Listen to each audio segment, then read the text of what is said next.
Hello once again. First of all, I would like to say thank you very much for the questions. I'm enjoying answering those questions. But I'm sorry that I can't answer all the questions because I also run a studio. I've got artists that I'll be recording every single day. Coming to today's question is coming from Servias Mazhetese. First of all, he wanted to know if I'm able to play Tuku's acoustic guitar. And the answer is yes. The reason being that I'm a lead guitarist, and the lead guitar is far more complicated than a rhythm guitar, because Tuku was a rhythm guitarist. And you cannot be a lead guitarist usingagonoridza a rhythm guitar.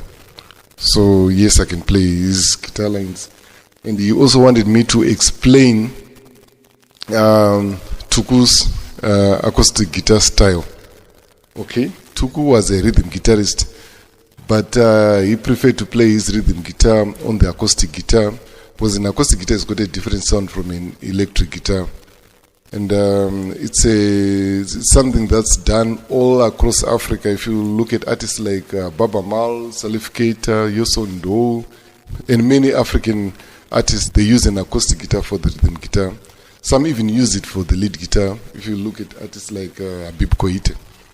And we also did it on Tuku's album, Tio. The basics for you to be able to play Tuku's guitar is to be able to play these chord shapes like G open strings, C open strings, D open strings, A minor, E minor, and this F shape.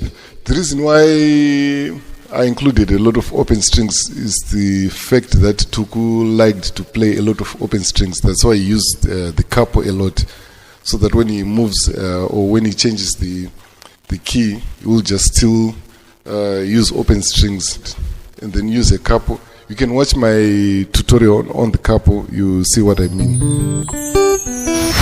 I can summarize Tuku's guitar with 3 words: arpeggio, chords, and melody lines. Those 3 words or those 3 phrases. Arpeggio means it's a chord, but you don't play it at the same time like what I've done just now. You play them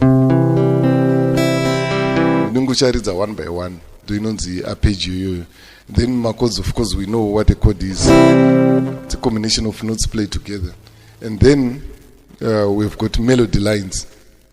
Now, the melody lines are the most interesting part, because what Tuku used to do was, instead of just playing my chords like this, he knew that it was going to be boring. So what he would do is, sometimes, instead of playing just the chord, you create a melody line that will represent that chord. For example, it's a quadrature. For example, instead of playing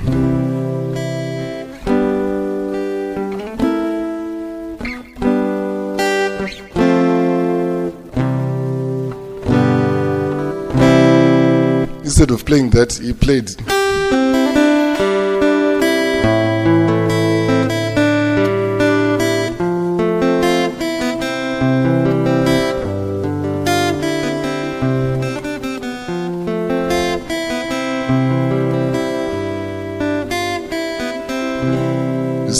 So you could have just played the chords, but he decided to create a melody line. This also helps to create an identity for the song. Because my melodies, imagine, just a chord progression and turn it into a proper song. Another example is this one. Instead of playing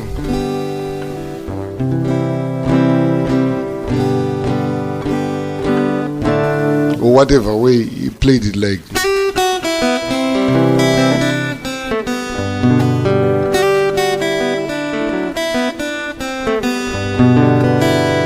You see? So he was very good at creating those melody lines. And it's something that he will do a lot, because every time you see him on tour, he will be sitting with this guitar trying to find new melodies that are unique. because every time he wrote a song, it took a long time to try and create a catchy melody. And I said arpeggio, yeah. So arpeggios, like for example,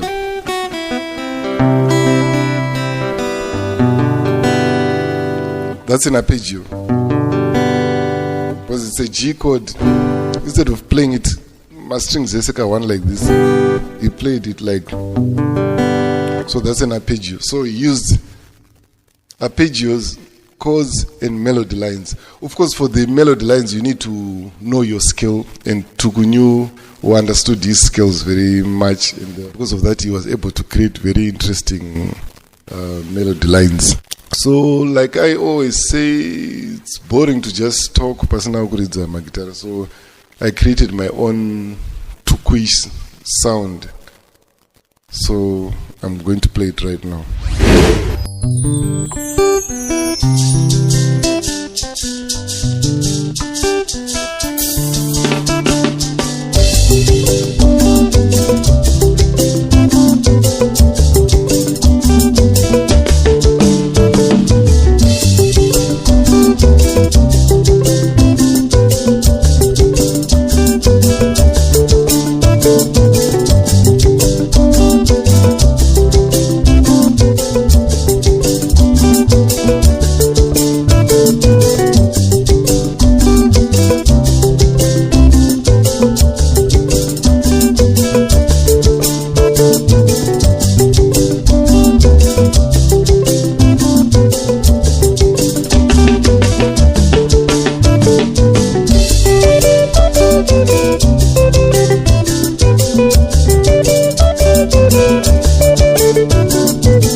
Studio, the harmony of quality and professionalism.